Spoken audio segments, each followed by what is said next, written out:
गुरु प्यारी साध संगत जी, राधा स्वामी। प्यारी साध संगत जी, आप सभी के भीतर बैठे कुल मालिक को प्रणाम। आप सभी को प्रणाम।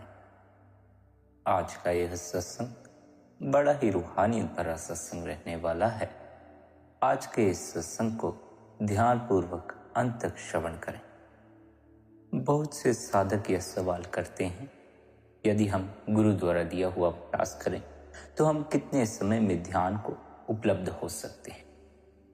पहले तो हमें ध्यान की कोई खबर नहीं होती, ध्यान का कोई अनुभव नहीं होता। पहले तो हमें मन का ही अनुभव होता है, विचारों और कल्पनाओं का ही अनुभव होता है। फिर जैसे जैसे हमारी समझ विकसित होती है, हमें सत्य की थोड़ी थोड़ी समझ आने लगती है। हमें भी भीतर ध्यान करने की इच्छा पैदा होती है, जिस कारण हम गुरु से ध्यान की विधि ले लेते हैं। जब भी कोई साधक ध्यान मार्ग पर चलना शुरू करता है तो स्वाभाविक ही उसके भीतर यह जिज्ञासा पैदा होती है कि ध्यान क्या है, वह भी ध्यान का अनुभव करे। उसके भीतर यह सवाल खड़ा होता है कि मुझे ध्यान में उतरने में कितना समय लगेगा, मुझे ध्यान का अनुभव कब होगा।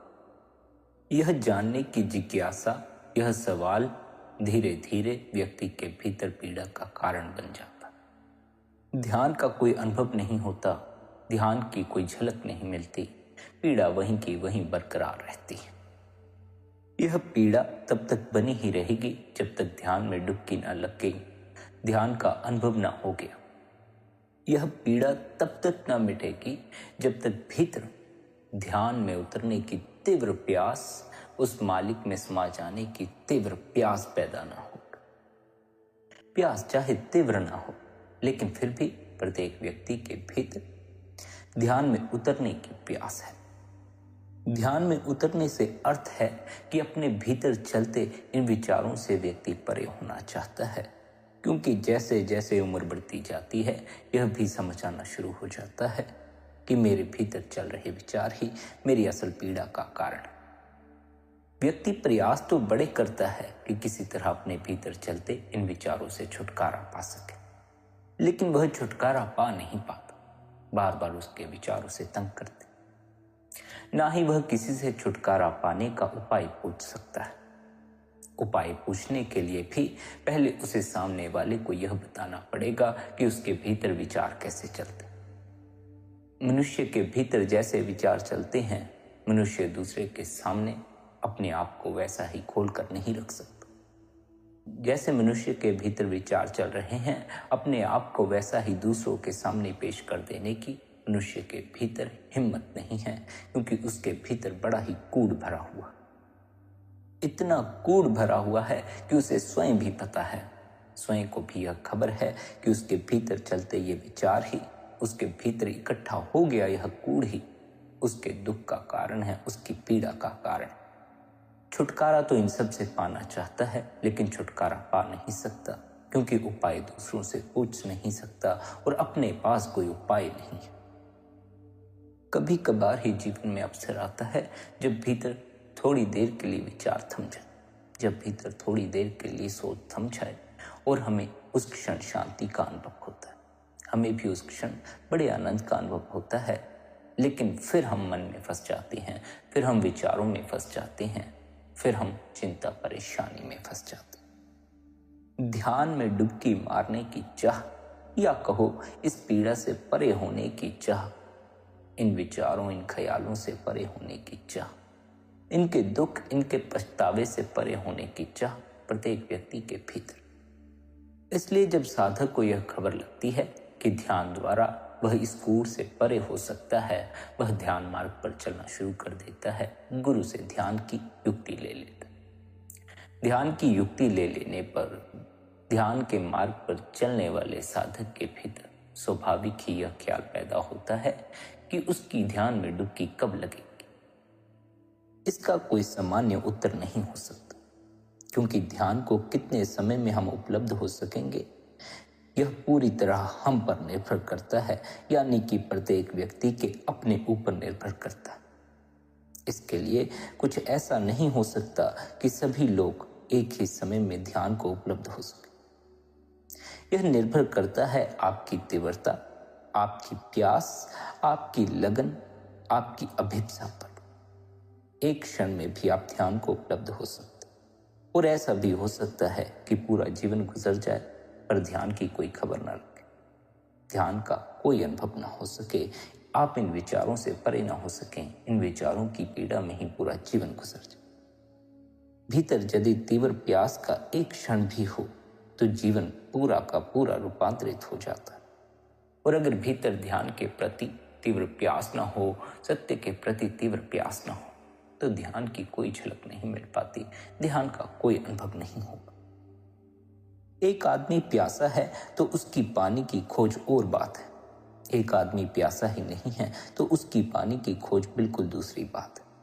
जो प्यासा है वह पानी को खोज ही लेगा, और जो प्यासा ही नहीं है वह पानी को खोजेगा ही क्यों, उससे पानी की आवश्यकता ही क्या।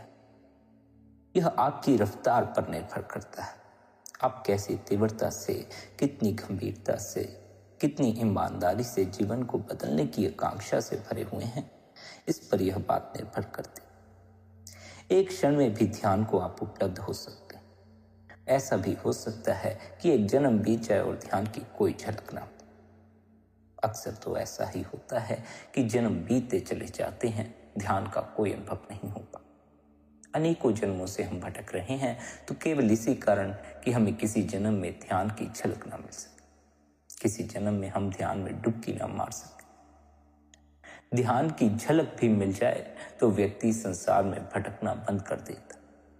व्यक्ति का पूरा ख्याल अपने भीतर की तरफ मुड़ जाता है और उसकी अपने भीतर खोज शुरू हो जाती है।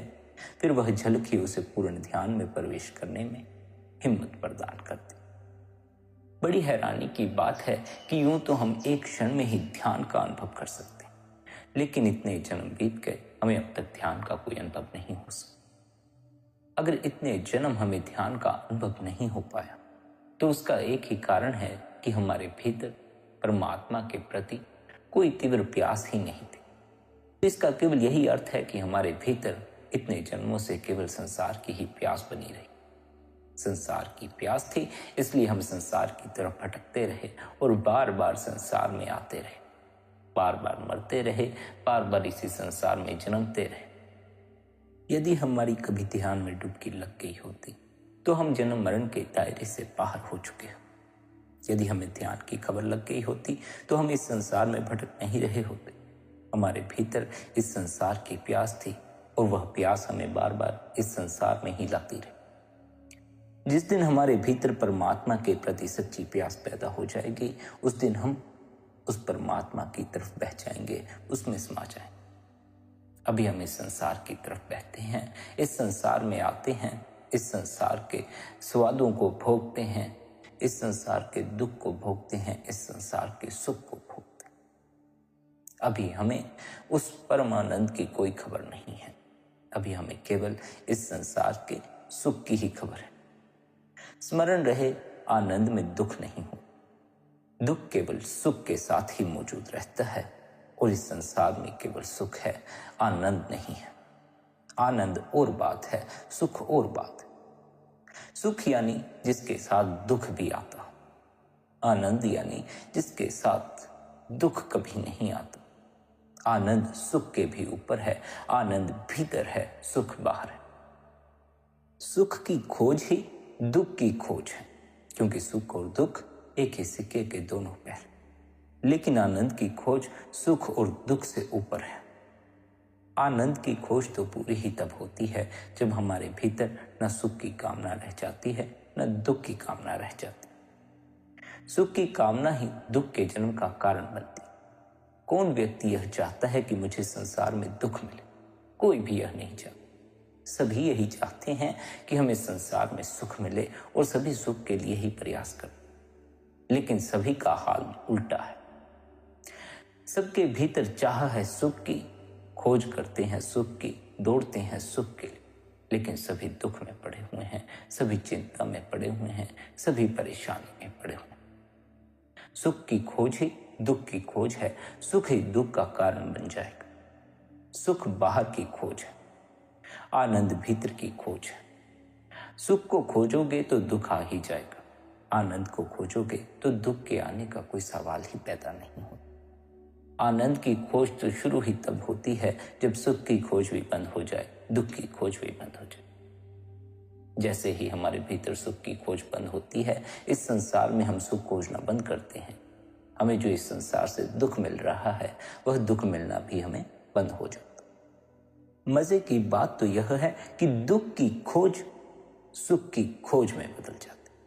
जिस तरह प्रत्येक व्यक्ति के भीतर सुख की खोज है, लेकिन सारा सुख दुख में बदलता चला जाता है, उसी तरह कभी कभी कुछ भक्त पैदा हो जाते हैं जो परमात्मा से दुख मांग लेते हैं, लेकिन भीतर से उन्हें सुख हासिल हो जाता। कभी कभी ऐसे भक्त हो जाते हैं जो परमात्मा से सिवाय दुख के कुछ नहीं मांगते। कहते हैं, हे परमात्मा, तू हमें दुख दे, दुख में हमें तेरी याद बड़ी ज्यादा आती है, दुख में हमें आनंद आता है, तुझे याद करने से आनंद आता है। दुख से आनंद आता है ऐसा नहीं। दुख से क्या आनंद आएगा? दुख मांगोगे तो दुख से तो पीड़ा ही होगी। लेकिन उस पीड़ा के कारण जो परमात्मा की याद आ जाती है, उस परमात्मा का याद आ जाना आनंद से भर देता। हम पर जब कोई दुख आता है, हम पर जब कोई पीड़ा आती है, तो हमारे भीतर तो अपने ही ख्याल चले रहते हैं, हमारे भीतर तो घबराहट ही बनी रहती है। परमात्मा की याद हमें कहाँ आती है? और अगर हमें परमात्मा की याद दुख के समय आ भी जाए तो केवल इसीलिए आती है कि वह हमारा दुख दूर कर दे। भक्त परमात्मा को दुख में इसलिए याद नहीं करते ताकि परमात्मा उनका दुख दूर करे, बल्कि वे परमात्मा को इसलिए याद करते हैं क्योंकि उन्हें पता है इस संसार में सिवाय दुख के वैसे भी कुछ नहीं मिलता। सुख तो मिलता है केवल हरि के चरणों में, उस परमात्मा के चरणों। हमें तो यही लगता है कि सुख इस संसार में है, इसलिए हम परमात्मा से कहते हैं हमारे संसारिक दुखड़े दूर कर दे। हम तो उसे याद करते हैं अपने दुखड़ों को दूर करने के लिए।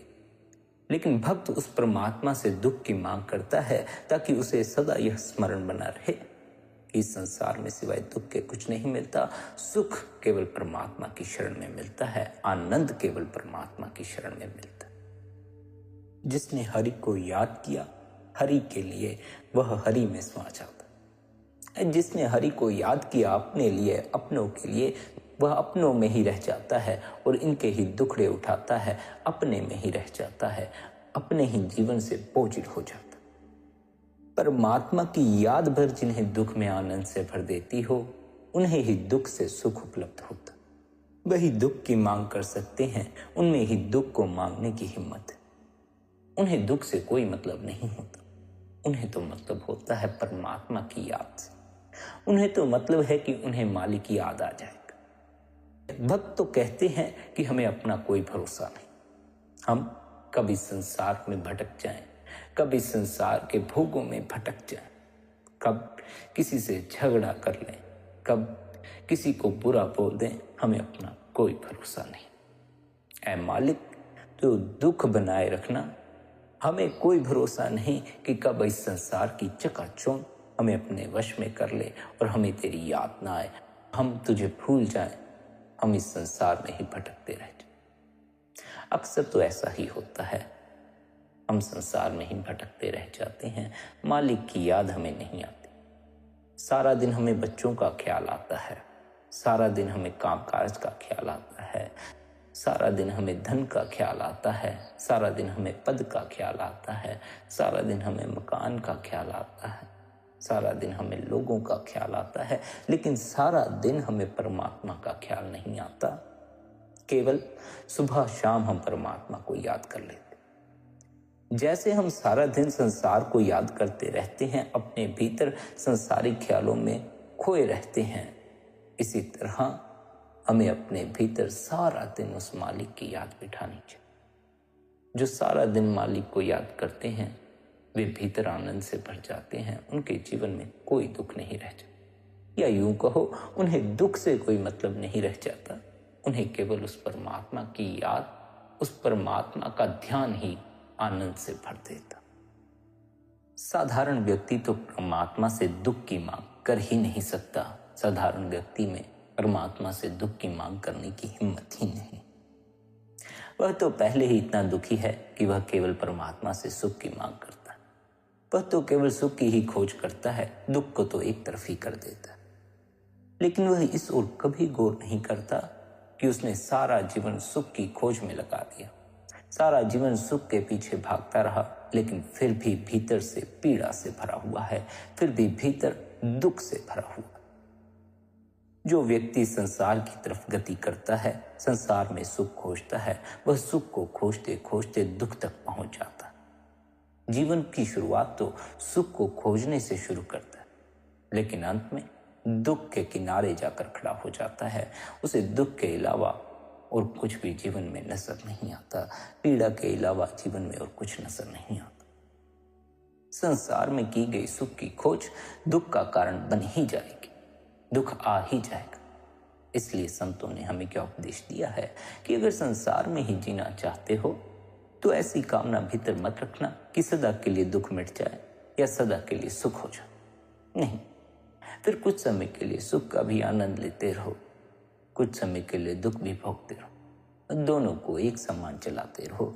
दुख से किसी तरह का फिर कोई बैर मत रखो और सुख से किसी तरह की चिपकाहट मत करो। जब जीवन में सुख के लम्हे आए तो सुखी हो जाओ, जब जीवन में दुख के लम्हे आए तो दुखी हो जाओ। लेकिन ऐसी कामना भीतर मत रखो कि संसार में भी जीना चाहते हो और सदा के लिए सुखी भी हो जाओ। ऐसा कोई उपाय नहीं है। असल में तो जो संसार में सुख की खोज है वही दुख का कारण। सभी के दुख का कारण उनकी अपने सुख की खोज ही है। किसी ने विवाह में सुख देखा, किसी ने पद में सुख देखा, किसी ने धन में सुख देखा, किसी ने बच्चों में सुख देखा। लेकिन जहां जहां व्यक्ति ने सुख देखा वही वही आज उसकी पीड़ा का कारण बन गया। और पीड़ा का जो असल कारण है वह कहीं बाहर नहीं बल्कि भीतर ही छिपा हुआ। पीड़ा का जो असल कारण है वह सदा के लिए संसार में सुखी हो जाने की कामना। जो संसार में जीना चाहते हैं उन्हें ऐसी कामना भीतर नहीं रखनी चाहिए। ऐसी कामना सदा के लिए सुखी केवल वही हो सकते हैं जो भीतर उतरते हैं, जो भीतर की यात्रा करते हैं, जो संसार से ऊब गए हैं, जो इस माया के जगत से परे जाना चाहते हैं, जिनके भीतर संसार का खिंचाव है, जिन्हें संसार में जीने में रस है, जो संसार में कुछ करना चाहते हैं। वे अपने भीतर ऐसी कामना को जन्म ना दें कि संसार में उन्हें सदा के लिए सुख हासिल हो, संसारिक लोगों के बीच उन्हें सदा के लिए सुख हासिल हो। वे जिस पद पर हैं वह पद उन्हें सदा के लिए सुख दे। वे जो धन इकट्ठा कर रहे हैं वह धन उन्हें सदा के लिए सुख दे। संसार में जीना है तो दुख और सुख को एक ही दृष्टि से लेकर चलना। कभी कभी सुख आया, सुख का अनुभव कर लिया, सुख में जी ली। कभी कभी दुख आया, दुख का अनुभव कर लिया, दुख में जी ली। कभी सुख आ जाएगा, कभी दुख आ जाएगा, लेकिन संसार में सदा के लिए सुख हासिल नहीं होगा। दरअसल सुख की खोज ही दुख की खोज है। हमें आनंद की खोज करनी चाहिए। आनंद कहीं बाहर नहीं, आनंद हमारे भीतर। आनंद सुख और दुख से ऊपर की अवस्था।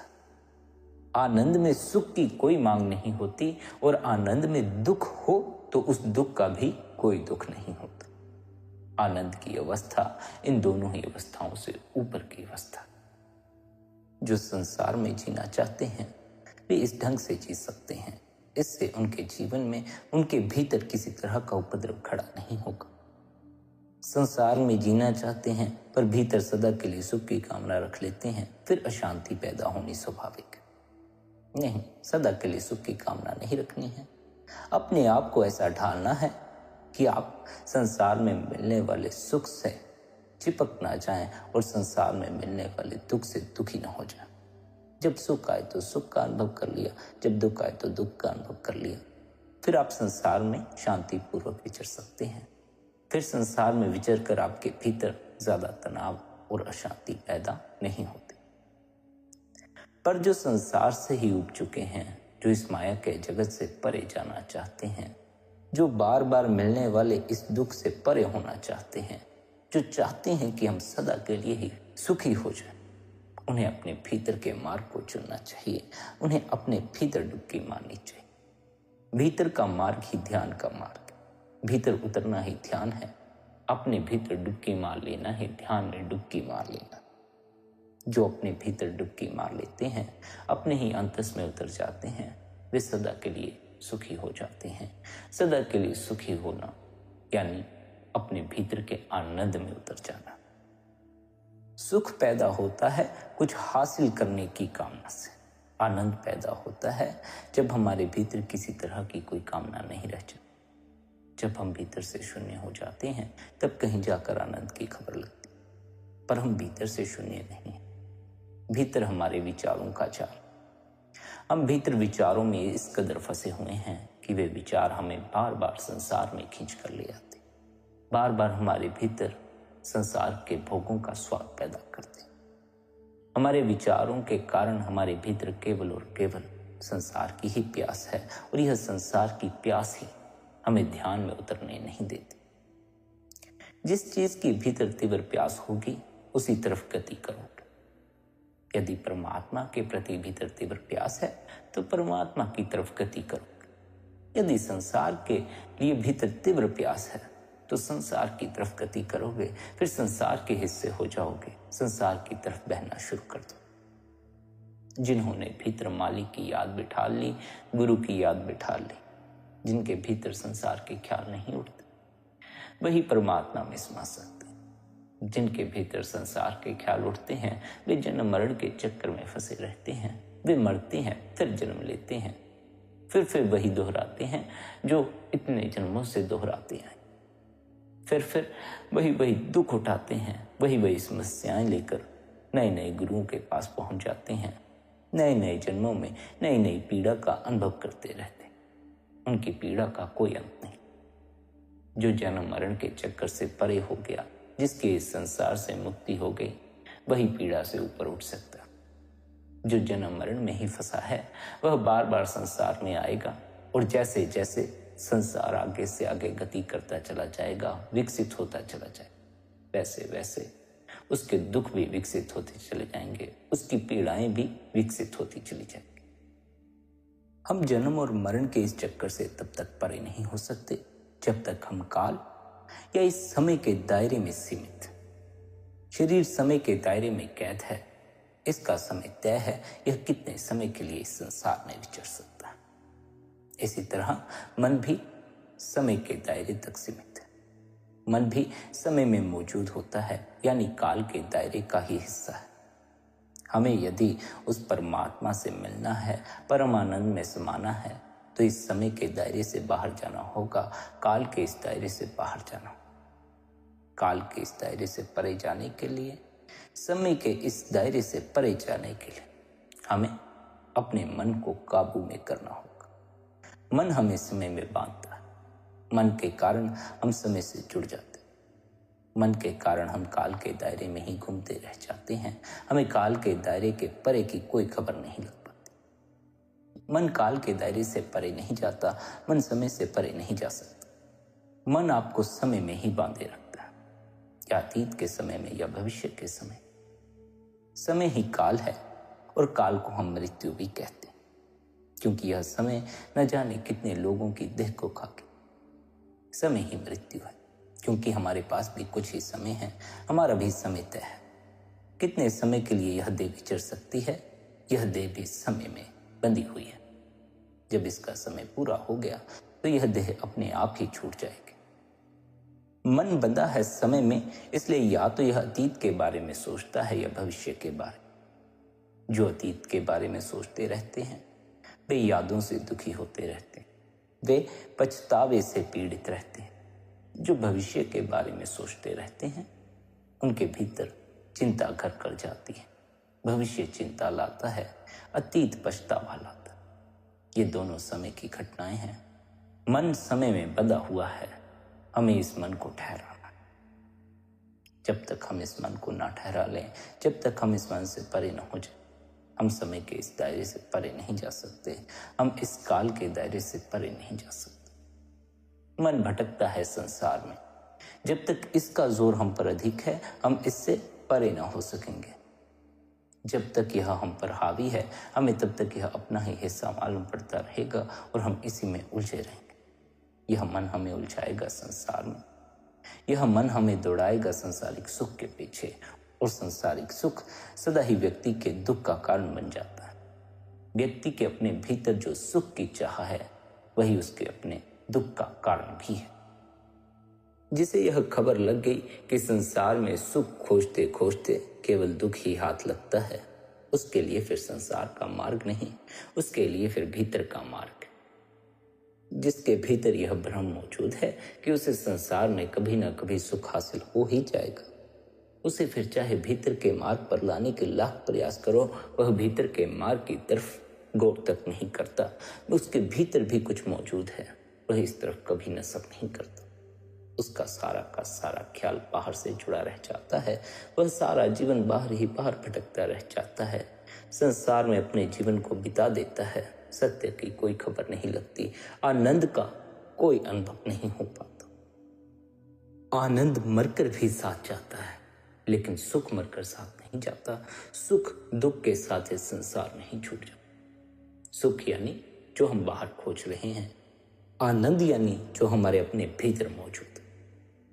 हम संसार में दुखी हैं, इसलिए सुख को खोजते फिरते हैं। दुख ना होता तो सुख को खोजने की आवश्यकता न रह जाती, लेकिन खोजते हैं क्योंकि दुखी हैं। खोजते हैं कई कई ढंग से, कई कई तरह से अपने आप को सुखी करने का प्रयास करते हैं, लेकिन खोजते केवल इसलिए हैं कि दुखी हैं। सुखी होना चाहते हैं क्योंकि बार बार दुख का अनुभव होता है, बार बार पीड़ा का अनुभव होता है, पर फिर भी यह दुख इस देह के कारण मौजूद है। देह गिर जाएगी, दुख गिर जाएगा। दुख गिर गया तो सुख की खोज अपने से गिर जाएगी। बड़े मजे की बात है कि हम मरकर ना तो दुख साथ ले जा सकते हैं, ना सुख साथ ले जा सकते, क्योंकि दुख सुख एक ही सिक्के के दो पहलू हैं। इस शरीर से जुड़े हुए हैं, इस शरीर के साथ यहीं रह जाते। हम जो अपने साथ ले जा सकते हैं वह आनंद है, भीतर का आनंद। भीतर का आनंद हमारे साथ जाता है। हम मरकर अपने साथ ना तो सुख ले जा सकते हैं, ना तो दुख ले जा सकते। इसलिए यदि जीवन में दुख आ जाए तो उसे पकड़कर मत बैठ जाना, उससे तादात्म्य मत जोड़ ले। जिसे एक ना एक दिन छोड़ ही जाना है, उससे तादात्म्य क्यों जोड़ते? तादात्म्य जोड़ लेते हो इसलिए और दुख में पड़ जाते।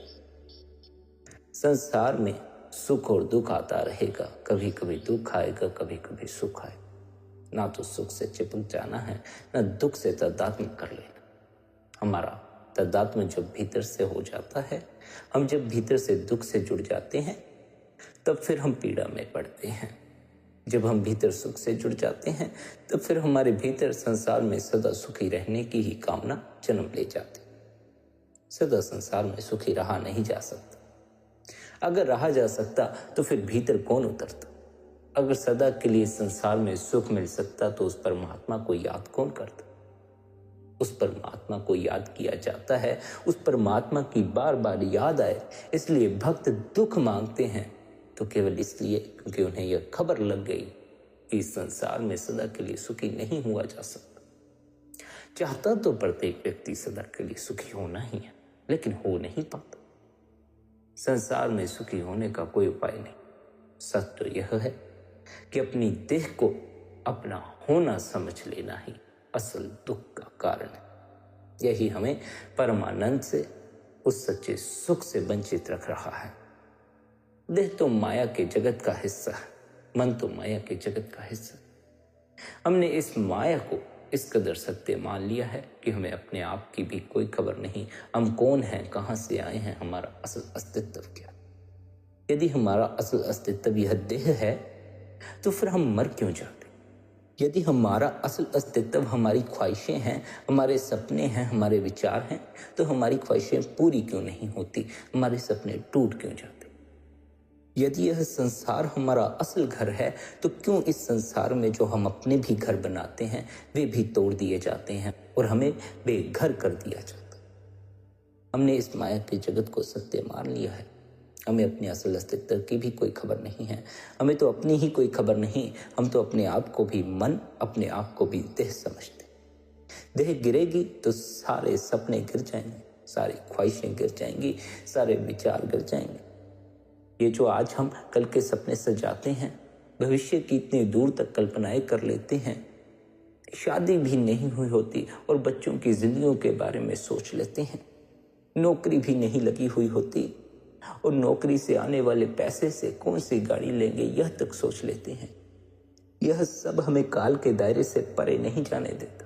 यह सब हमें अपने असल अस्तित्व की खबर नहीं लगने देता। यह मन हमें माया के जगत में उलझाए रखता। इस देह को अपना होना मत समझ लो। इस भ्रम से अपने आप को मत जोड़ लो। मन देह से जोड़ देता है। मन देह को अपना होना बताता है। मन हमें अपने असल होने की खबर नहीं लगने देता। देह को अपना होना समझ लिया तो इस देह के कारण, इस देह के लिए इस संसार में कितने दुख उठाने पड़ेंगे इसका कोई हिसाब नहीं लगाया जा सकता। इस भूल में भी मत रहना, यदि अपनी तरफ से कोई गलती नहीं करोगे तो यह देह सदा बरकरार रहेगी। नहीं, जब इस देह के गिरने का समय आएगा तो यह गिर ही जाएगी। इसे सदा के लिए बचाए नहीं रख सकोगे। आपकी कोई गलती हो या ना हो, यह कानून है कि देह कुछ समय के लिए ही संसार में विचर सकती है और देह तो किसी भी कारण से छीनी जा सकती है और देह तो किसी भी कारण से मिट्टी में मिल सकती है।